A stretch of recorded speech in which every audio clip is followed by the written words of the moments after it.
അമ്മേ നാരായണ, ദേവി നാരായണ, ലക്ഷ്മി നാരായണ, ഭദ്രേ നാരായണ. അമ്മേ. എല്ലാ സജ്ജനങ്ങൾക്കും നമസ്കാരം. ലളിതാ സഹസ്രനാമ പാരായണ പഠനത്തിൻ്റെ അവസാന ഘട്ടത്തിൽ നാം എത്തിയിരിക്കുന്നു. ശ്രീ ശിവ ശിവശക്തിഐക്യരൂപിണി ലളിതാംബിക എന്നുവരെയുള്ള നാമങ്ങൾ നാം ചൊല്ലാൻ ഏകദേശം പഠിച്ചു. ഏവം ശ്രീലളിതാദേവ്യാ നാംനാം സാഹസ്രകം ജഗു. ഇപ്രകാരത്തിൽ ശ്രീലളിതാദേവിയുടെ നാമസഹസ്രത്തെ ഗാനം ചെയ്തു എന്ന് പറഞ്ഞുകൊണ്ടാണ് ആ സ്തോത്രം അവസാനിപ്പിക്കുന്നത്. ഈ സ്തോത്രം ജപിച്ചാലുള്ള ഫലശ്രുതികൾ അനേകമാണ്. അതിൽ പലതും വളരെ ഗോപ്യമാണ്. അത്തരം ഗോപ്യമായ അർത്ഥതലങ്ങളെ അഥവാ ഫലശ്രുതികളെ ഗുരുനാഥന്മാരുടെ പിന്നാലെ നടന്ന് ശിഷ്യന്മാരായി സ്വാധ്യായ സാധനാസമ്പന്നന്മാരായി വളരുന്നവർക്ക് ഗുരുനാഥന്മാർ തന്നെ കാലേന ഉപദേശിക്കും. അപ്പോൾ അത്തരം ഒരു ശിഷ്യ പരമ്പരയിൽ നമുക്ക് വന്നുപെടാൻ സാധിക്കുകയാണെങ്കിൽ ആ ഗുരുവിൽ നിന്ന് അവ സ്വായത്തമാക്കാം. സാധന എന്ന നിലയിൽ മാത്രം ഇതിനെ ആചരിക്കുന്നവരല്ല ധാരാളം പേരും. മറ്റ് പലതരത്തിലുള്ള ഫലങ്ങളും ഇച്ഛിച്ചുകൊണ്ട് സാധാരണക്കാരായ ഗൃഹസ്ഥന്മാരായി ജീവിക്കുന്നവരായതുകൊണ്ട് അവർക്ക് പലതരത്തിലുമുള്ള ഇംഗിതങ്ങൾ ഒരുപക്ഷെ അമ്മയോട് പ്രാർത്ഥിക്കാനുണ്ടായിരിക്കാം. എല്ലാ ഇഷ്ടങ്ങളും എല്ലാ അനിഷ്ടങ്ങളും എല്ലാ ആഗ്രഹങ്ങളും എല്ലാ ദുഃഖങ്ങളും നാം അമ്മയോടാണ് പറയാറുള്ളത്. കുട്ടികൾക്ക് വിശക്കുന്നു എന്ന് സ്വാതന്ത്ര്യത്തോടുകൂടി അമ്മയോട് പറയാമല്ലോ. അതുപോലെ എല്ലാ ഇച്ഛകളും നമുക്കും അമ്മയോട് പറയാം. അത്തരത്തിൽ ഇച്ഛകൾ കൊണ്ട് ദേവിയെ ആരാധിക്കുന്നവരായിരിക്കാം കൂടുതലും. അല്ലാത്ത സാധകരും ധാരാളമുണ്ട്. അവർ ആത്മാർത്ഥമായി ഇത് പഠിച്ച് സ്വാധ്യായം ചെയ്യുക. ഗുരുവരന്മാരുടെ അനുഗ്രഹം മാത്രമാണ് സാധനയിൽ മുന്നോട്ട് പോകാൻ ശിഷ്യർക്ക് ബലം. ഗുരുവെ യാതൊരു കളങ്കവുമില്ലാതെ ആത്മാർത്ഥമായി ആശ്രയിക്കുക. എന്താണോ ആ ഗുരു നിർദ്ദേശിക്കുന്നത് അതുപോലെ അനുചരിക്കുക. ഗുരുവിനെ ഈശ്വരനായി തന്നെ കണക്കാക്കണം. ഗുരുവും ഈശ്വരനും വെവ്വേറെയല്ല. എല്ലാ ഗുരുക്കന്മാരും സാമാന്യേന മനുഷ്യരായിരിക്കും എന്നതിനാൽ അവർക്കൊക്കെ മനുഷ്യ സഹജമായിരിക്കുന്ന പല സ്വഭാവങ്ങളും സവിശേഷതകളും ഒക്കെ ഉണ്ടാവും. നാം ഒരു ഗുരുവെ ആശ്രയിക്കുന്നത് അവരുടെ ശീലങ്ങൾ നോക്കാനോ അവരുടെ മറ്റേതെങ്കിലും തരത്തിലുള്ള ദോഷങ്ങളെ കണ്ടുപിടിക്കാനോ അല്ല. നാം ഗുരുവെ ആശ്രയിക്കുന്നത് ബ്രഹ്മവിദ്യയിലേക്ക് അടുക്കാനാണ്. ആ ശരിയായ നന്ദിവിദ്യയെ പ്രദാനം ചെയ്യുന്ന ഗുരുവെ അതിനുവേണ്ടി മാത്രം ആശ്രയിക്കുക. ഗുരുവിൽ നിന്നൊട്ടും അകലെ പോകരുത്. ഗുരുവുമായി ഒരു വ്യക്തിപരമായ അടുപ്പവും സമ്പാദിക്കരുത്. ഒരു ഗുരൗ സുദൃഢ സൗഹൃദ, ഗുരുവുമായി ഒരു സുഹൃത്തിനോട് എന്നതുപോലെ ഒരു ബന്ധമാണ് സമ്പാദിക്കേണ്ടത്. വിദ്യ ആരായുന്ന കാര്യത്തിൽ സുഹൃത്തിനോട് ഉള്ളതായ ഒരു സൗഹൃദഭാവം ആ വിദ്യ സമ്പാദിക്കുന്നിടത്ത് ഗുരുവുമായിട്ടുണ്ടാകണം. ഗുരുവെ ആശ്രയിക്കുക. നിങ്ങളുടെ ഏവരുടെയും ഗുരുക്കന്മാരുടെ കൃപ കൊണ്ട് വേണ്ടും വണ്ണം ആ സ്വാധ്യായ നിരതരായി യഥാർത്ഥമായ ദിശയിലൂടെ സഞ്ചരിച്ച് അമ്മയുടെ തത്വത്തെ ആസ്വദിക്കാൻ, അനുഭവിക്കാൻ, അതുകൊണ്ട് ആനന്ദം അനുഭവിക്കാൻ എല്ലാവർക്കും സാധിക്കട്ടെ എന്ന് ഞാൻ ആത്മാർത്ഥമായി പ്രാർത്ഥിക്കുന്നു. അതോടൊപ്പം ഇതിൻ്റെ ഫലശ്രുതികൾ ഇതങ്ങനെ പറഞ്ഞ് അവസാനിപ്പിക്കാൻ സാധിക്കുന്നതല്ല. 85 ശ്ലോകങ്ങളിൽ പറഞ്ഞ കാര്യങ്ങളാണ് ഇവിടെ പറയാനുള്ളത്. അപ്പോൾ അത് മുഴുവനായിട്ട് ഞാൻ പറയുന്നില്ല, എങ്കിലും കുറച്ചൊക്കെ ഒന്ന് പറഞ്ഞു പോകാം എന്ന് മാത്രം.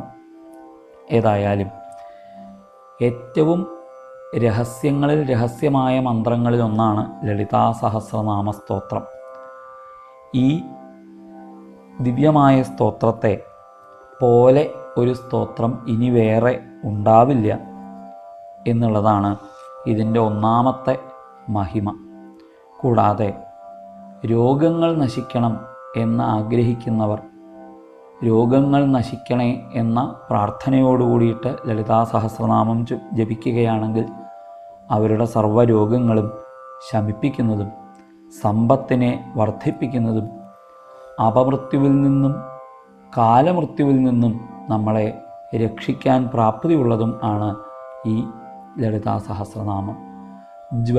ജ്വരം തുടങ്ങിയതായ രോഗങ്ങളിൽ നിന്ന് രക്ഷപ്പെടുത്തുന്നതാണ് ഈ മന്ത്രം. പുത്രന്മാരില്ലാത്തവർക്ക് മക്കളുണ്ടാവണം എന്ന ആഗ്രഹത്തോടുകൂടി ഈ മന്ത്രം ജപിക്കാൻ സാധിച്ചാൽ അവർക്ക് സത്സന്താനത്തെ ലഭിക്കും. എല്ലാ ക്ലേശങ്ങളിൽ നിന്നും ഇത് രക്ഷിക്കും. പ്രാതഃകാലത്ത് കുളിച്ച് വിധിപൂർവം സൂര്യാദിദേവന്മാരെ വന്ദിച്ചതിന് ശേഷം സ്വന്തം പൂജാഗൃഹത്തിലെത്തി ദേവിയെ ആത്മാർത്ഥമായി ആശ്രയിക്കുക. ശ്രീചക്രാരാധന ചെയ്യുന്നവരാണെങ്കിൽ ആ ശ്രീചക്രത്തെ അർച്ചിക്കുക. ശ്രീവിദ്യാമന്ത്രം ഉപാസിക്കുന്നവരാണെങ്കിൽ അവർ അത് ജപിക്കുക. അത് ഇത്ര ഒരു ജപിക്കുക എന്നൊക്കെ അതൊക്കെ ഗുരുവിൻ്റെ നിഷ്ഠകളാണ്. ഞാൻ അതൊന്നും അങ്ങനെ പൊതുവായിട്ട് പറയാൻ പറ്റുന്ന കാര്യങ്ങളല്ല. എല്ലാവർക്കും ഒരുപോലെ ആയിരിക്കില്ല ഗുരു നിർദ്ദേശിക്കുക. അപ്പോൾ അതൊക്കെ നിങ്ങൾ ഗുരുവിൽ നിന്ന് തന്നെ അത്തരം വിദ്യകൾ സമ്പാദിക്കുക. അതൊക്കെ പറഞ്ഞു തരാൻ ഞാൻ അനർഹനാണ്. അതുകൊണ്ട് അർഹതയുള്ള ഗുരുനാഥന്മാരിൽ നിന്ന് അത് സ്വീകരിക്കാൻ ഞാൻ വളരെ വിനയത്തോടുകൂടി പ്രാർത്ഥിക്കുന്നു. കൂടാതെ അതിന് ശേഷം അതെന്തുകൊണ്ടാണ് അങ്ങനെ പറയണത് എന്നുണ്ടെങ്കിൽ അതൊക്കെ ഉപാസിക്കുന്ന ആളുകൾ ഇവിടെ ധാരാളം ഉണ്ടായിരിക്കും. അവർ ആ ഉപാസനകളിൽ ഗുരുനാഥന്മാർ പറഞ്ഞു തരുന്ന രീതിയിൽ അതിനെ തുടർന്നു പോകുക. ഇതിന് ശേഷമായിരിക്കണം ശ്രീവിദ്യ ഉപാസിക്കുന്നവർ ലളിതാ സഹസ്രനാമം ജപിക്കേണ്ടത്. ഇങ്ങനെ ജന്മത്തിൽ ഒരു തവണയെങ്കിലും ശ്രീവിദ്യ അർച്ചിച്ച് വേണ്ടത്ര ഉരുക്കഴിച്ചതിന് ശേഷം ലളിതാ സഹസ്രനാമം ചൊല്ലാൻ സാധിച്ചാൽ അവർക്കത് തന്നെ പരമാനന്ദദായകമാണ് എന്ന് അഗസ്ത്യ ഋഷിയോട് ഹയഗ്രീവൻ ഉപദേശിക്കുന്നു. ഗംഗ തുടങ്ങിയതായ തീർത്ഥങ്ങളിൽ അനേകം കോടി ജന്മകാലം കുളിക്കുകയും കാശിയിൽ 1 കോടി ശിവലിംഗങ്ങൾ പ്രതിഷ്ഠിക്കുകയും ചെയ്യുന്ന, കുരുക്ഷേത്രത്തിൽ 1 കോടി തവണ സൂര്യഗ്രഹണവേളയിൽ സ്നാനം ചെയ്യുന്ന, 1 കോടി ഭാരം സ്വർണം ബ്രാഹ്മണർക്ക് ദാനം ചെയ്യുന്ന, ഗംഗാതീരത്ത് അനേകം അശ്വമേധയാഗങ്ങൾ ചെയ്യുകയും ജനമില്ലാത്ത മരുഭൂമിയിൽ 1 കോടി കിണർ കുഴിക്കുകയും ദുർഭിക്ഷ വരുന്ന കാലത്ത് അത്യന്തം ശ്രദ്ധയോടുകൂടി അവർക്ക് വേണ്ടി, ബ്രാഹ്മണർക്ക് വേണ്ടി ദാനം ചെയ്യുകയും ഒക്കെ ചെയ്യുന്നതായ സമയത്തുണ്ടാകുന്ന പുണ്യത്തിൻ്റെ എത്രയോ ഇരട്ടി ഫലം ലളിതാ സഹസ്രനാമം ശ്രദ്ധയോടുകൂടി പാരായണം ചെയ്യുന്നവർക്ക് ലഭിക്കുന്നതാണ്. ഈ നാമസഹസ്രത്തിലെ ഒരു നാമമെങ്കിലും ശ്രദ്ധയായിട്ട് പഠിക്കാൻ, എന്താണ് ഇതിൻ്റെ അർത്ഥമെന്ന് പഠിക്കാൻ ആര് ശ്രമിക്കുന്നുവോ അവൻ്റെ പാപങ്ങൾ എത്ര വലുതായാലും, പലതരത്തിലുള്ള പാപങ്ങൾ നമുക്ക് അറിഞ്ഞും അറിയാതെയും ഒക്കെ പറ്റിപ്പോകാറുണ്ട്. അപ്പോൾ അത്തരത്തിലുള്ള പാപങ്ങൾ എത്ര വലുതായിക്കോട്ടെ അത് ഈ ലളിതാ സഹസ്രനാമം പാരായണം ചെയ്യുന്നതുകൊണ്ട് ഇല്ലാതെയാവും. നിത്യാനുഷ്ഠാനങ്ങൾ വേണ്ടതുപോലെ ചെയ്യാതെ അബദ്ധം പറ്റിയിട്ട് അവയൊന്നും ചെയ്യാൻ പറ്റാണ്ട് പോയി. ഇങ്ങനെ വന്ന ആളുകൾക്ക് ആ കർമ്മത്തിൽ വന്ന ലോപം ഇല്ലാതെയാക്കുന്നു ലളിതാ സഹസ്രനാമ പാരായണം. കൂടാതെ നിഷിദ്ധമായ പല കാര്യങ്ങളും നാം ചെയ്തു പോകാറുണ്ട്. നമുക്കറിയാം ഇത് ചെയ്യാൻ പാടില്ലാത്തതാണെന്ന്. എന്നാലും ചിലപ്പോൾ നമ്മൾ അങ്ങനെ ചെയ്യേണ്ട സാഹചര്യങ്ങൾ വന്നേക്കാം. അപ്പം അങ്ങനെ അബദ്ധം പറ്റിയവർക്കും ലളിതാ സഹസ്രനാമ പാഠം മുഴുവൻ വേണ്ടാന്നാണ്. ഏതെങ്കിലും ഒരു നാമം പഠിച്ചാൽ പോലും അത്തരത്തിലുള്ള കുറവുകളിൽ നിന്നവർക്ക് രക്ഷപ്പെടാം. അതുകൊണ്ട് അല്ലയോ അഗസ്ത്യരെ, വളരെ ഞാൻ പറയണില്ല, ഇതിലെ ഒരു നാമം എങ്കിലും ജപിക്കാൻ ശ്രദ്ധിക്കൂ. എന്നാൽ ഈ പാപങ്ങളിൽ നിന്ന് ഒക്കെ രക്ഷപ്പെടും. അവിടെ അത് പറയുമ്പോൾ ഇതിലത്തെ ഒരു നാമമെങ്കിലും പഠിച്ച ഒരാൾക്ക് ഈ 14 ലോകങ്ങളിലും പാപം ചെയ്യാനുള്ള ശക്തി ഉണ്ടാവില്ല എന്നാണ്. പാപം ചെയ്യാനുള്ളൊരു മനസ്ഥിതി അവർക്കുണ്ടാവില്ല എന്നാണ് ഇവിടെ പറയുന്നത്. പിന്നെ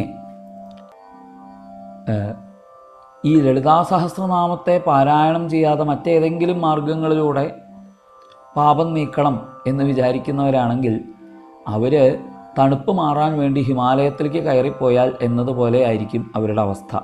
അപ്പം അതുകൊണ്ട് എന്നും നാമപാരായണ പ്രീതയായിരിക്കുന്ന ദേവിയുടെ ഈ നാമങ്ങൾ ആശ്രയിക്കുന്നവർക്ക് അഭീഷ്ടങ്ങളെയൊക്കെ ആ ദേവി പ്രദാനം ചെയ്യും. ദേവിയുടെ ഭക്തനാവണം എന്നൊരുവൻ ആഗ്രഹിക്കുന്നുവെങ്കിൽ അവൻ ഈ നാമസഹസ്രം പാരായണം ചെയ്യാതെ അതിന് പുറപ്പെടുകയോ വേണ്ട. കാരണം ദേവിക്ക് ഇത് ഏറ്റവും ഇഷ്ടമാണ്. അതുകൊണ്ട് ഈ നാമം ജപിച്ചിട്ടേ, ഈ സഹസ്രനാമം ജപിച്ചിട്ടുള്ള ഒരാൾക്ക് അവിടേക്ക് ദേവി അഡ്മിഷൻ തരുള്ളൂ. അപ്പോൾ ലളിതാ സഹസ്രനാമം പാരായണം ചെയ്യുക, അതിലത്തെ ഒരു നാമമെങ്കിലും പഠിക്കുക. എന്നാൽ ദേവിയുടെ ഭക്തജനങ്ങളുടെ കൂട്ടത്തിലേക്ക് വേഗം കൂട്ടുന്നതാണ് എന്നാണ് ഈ പറയുന്നതിൻ്റെ താല്പര്യം. ഇനി എന്നും ചൊല്ലാൻ പറ്റണില്ല. അങ്ങനെയാണെങ്കിൽ പുണ്യ ദിവസങ്ങളിലെങ്കിലും ഇത് ജപിക്കാനായിട്ട് ശ്രമിക്കുക. ഏതെങ്കിലും ജന്മനാളുകൾ തൻ്റെ പ്രിയപ്പെട്ട ബന്ധുക്കളുടെ കുട്ടികളുടെയോ തൻ്റെയോ ഭാര്യയുടെയോ ഭർത്താവിൻ്റെയോ ഒക്കെ ജന്മനക്ഷത്രങ്ങളിൽ ഇത് ചെല്ലുക. അതല്ലെങ്കിൽ ഈ ദക്ഷിണായന ഉത്തരായനാദികളാകുന്ന കാലങ്ങളിൽ, സംക്രമ ദിവസങ്ങളിൽ, നവമി, ചതുർദശി, വെളുത്ത പക്ഷത്തിലെ വെള്ളിയാഴ്ച എന്നീ ദിവസങ്ങളിൽ ഈ സഹസ്രനാമം കീർത്തിച്ചാൽ, പൗർണമി ദിവസം സഹസ്രനാമം കീർത്തിച്ചാൽ പ്രത്യേകിച്ചും അതിന് ഫലമുണ്ട്. പൗർണമിയിൽ ആ ചന്ദ്രബിംബത്തെ തന്നെ ദേവിയായിട്ട് സങ്കല്പിച്ചുകൊണ്ട് പഞ്ചോപചാരങ്ങളൊക്കെ ചെയ്യാൻ അറിയുമെങ്കിൽ അത് ചെയ്ത് ഈ സഹസ്രനാമം ചൊല്ലിയാൽ ദീർഘായുസ്സുണ്ടാവും. അതുപോലെ ഏതെങ്കിലും വയ്യായകൾ, ജ്വരം ഒക്കെ വന്നു പെട്ടിട്ടുള്ള ആളുകളാണെങ്കിൽ ഈ സഹസ്രനാമം ജപിച്ചാൽ അവരുടെ ആ വയ്യായൊക്കെ മാറും. ഒരു കുടത്തിൽ നിറയെ ജലം വെച്ച് ആ സഹസ്രനാമം ചൊല്ലി ഈ പൂർണ്ണകുംഭത്തിലുള്ള ജലം ദേവിക്ക് അഭിഷേകം ചെയ്താൽ ഗ്രഹങ്ങൾ കൊണ്ട് വന്നിട്ടുള്ള പീഡകളെല്ലാം മാറുന്നതായിരിക്കും എന്നൊരു ഫലശ്രുതി പറയുന്നു. അതുപോലെ അമൃതസമുദ്രത്തിൻ്റെ മധ്യത്തിൽ ദേവി സ്ഥിതി ചെയ്യുന്നു എന്ന് സങ്കല്പിച്ചുകൊണ്ട് ഈ നാമം ജപിച്ചാൽ, ദേവിയെ അമൃത സമുദ്രത്തിന് നടുക്കിൽ നിൽക്കുന്നവളായിട്ട് വസിക്കുന്നവളായിട്ട് സങ്കല്പിച്ചുകൊണ്ട് ഈ നാമം സഹസ്രം ചൊല്ലിയാൽ തീർച്ചയായിട്ടും വിഷബാധ ശമിക്കും. അതുപോലെ കുട്ടികളുണ്ടാവാത്തവർക്ക് കുട്ടികളുണ്ടാവും.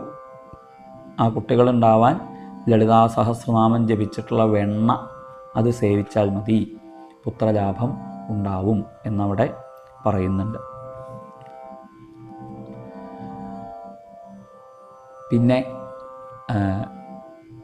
ഇവിടെ പറയുന്നത് രാജാവിൽ നിന്ന് പ്രീതി ഉണ്ടാവാൻ രാജാവിൻ്റെ വാസസ്ഥാനത്തിന് അഭിമുഖമായിട്ട് ഇരുന്നു കൊണ്ട് 3 ദിവസം ലളിതാദേവിയെ ധ്യാനിച്ച് ലളിതാ സഹസ്രനാമം ജപിക്കുക. അപ്പോൾ ആ രാജാവ് ഇങ്ങോട്ട് വന്ന് ദാസനെ പോലെ നമിക്കും. എന്നാണ്. ഇതിനൊക്കെ ഭക്തിയും കൂടി വേണം കേട്ടോ. വെറുതെ കാര്യം നടക്കണമെന്ന് വിചാരിച്ച് മാത്രമാവരുത്. ഭക്തി പുരസ്സരം ദേവിയെ ആശ്രയിക്കുക. ഇങ്ങനെയൊക്കെ അവിടെ ചില ഫലശ്രുതികൾ പറയുന്നു. അതുപോലെ ആരാണോ ലളിതാ സഹസ്രനാമം എന്നും ജപിക്കുന്നത്, അവൻ്റെ മുഖത്തേക്ക് നോക്കുന്ന ഒരു വ്യക്തിയും അയാളൊരു പോരാത്തവനാണെന്ന് വിചാരിക്കില്ല. ആ മുഖത്തെ തേജസ് വളരെയധികം വർദ്ധിക്കും. ഈ നാമം ജപിക്കുന്ന ഒരാളെ ശത്രുക്കൾ ബാധിക്കില്ല. ഈ നാമസഹസ്രം ജപിക്കുന്നവൻ്റെ ശത്രുക്കളെ ശരഭേശ്വരൻ തന്നെ വന്ന് വധിച്ചു കളയും എന്നാണ് അവിടെ പറയുന്നത്. അതുപോലെ ഈ സഹസ്രനാമം ജപിക്കുന്നവർക്കെതിരായിട്ട് ആരെങ്കിലും ആഭിചാരം ചെയ്തു കഴിഞ്ഞാൽ മാർത്തണ്ഡ ഭൈരവൻ അവരുടെ കഥ കഴിക്കും. ആ മാർത്തണ്ഡ ഭൈരവൻ ആരെങ്കിലുമൊക്കെ ക്രൂരമായ ദൃഷ്ടിയോട് കൂടിയിട്ട് ലളിതാ സഹസ്രനാമം ചൊല്ലുന്നവനെ നോക്കിയാൽ അപ്പം തന്നെ അവൻ്റെ കഥ കഴിക്കുന്നതാണ്. ലളിതാ സഹസ്രനാമം ജപിക്കുന്ന ഭക്തൻ്റെ ധനം ആരെങ്കിലും അപഹരിച്ചാൽ ആ കള്ളൻ എവിടെയായിരുന്നാലും അവനെ ക്ഷേത്രപാലൻ വകവരുത്തും. നമുക്കറിയാലോ, നമ്മൾ മൃദംഗശൈലേശ്വരിയുടെ കഥയൊക്കെ കേട്ടതാണ്. ദേവിയുടെ ബിംബെടുത്ത് കൊണ്ടുപോകാൻ നോക്കിയിട്ട് എത്ര തവണ പരിശ്രമിച്ചിട്ടും അവർക്കത് സാധിച്ചിട്ടില്ല. അപ്പോൾ ഈ സഹസ്രനാമ ജപം പോലെ ഇത്രയും നല്ലൊരു വിദ്യ വേറെയില്ല. അതുകൊണ്ട് ഈ സഹസ്രനാമം ജപിച്ച് പഠിച്ച് ആരാണോ വാദങ്ങൾക്ക് പുറപ്പെടുന്നത്, ആ വാദങ്ങളിൽ അവരെ ജയിക്കാൻ ഒരാൾക്കും സാധ്യമല്ല. നകുലീശ്വരി എന്ന ദേവി ആ എതിർക്കുന്നവൻ്റെ വാക്കുകളെ ഇല്ലാതെയാക്കും എന്നിങ്ങനെ ഒരുപാട് ഫലശ്രുതികൾ പറയുന്നുണ്ട്. നമുക്കത് ഇനിയും അടുത്ത ദിവസം തുടർന്ന് കേൾക്കാം. ഞാനത് എല്ലാം പറയാനായിട്ട് പുറപ്പെടുന്നു എന്നല്ല, എന്നാലും അറിയാനായിട്ട് ഒന്ന് പറയാം എന്ന് മാത്രം. തുടരാം ഏതായാലും. ഹരി.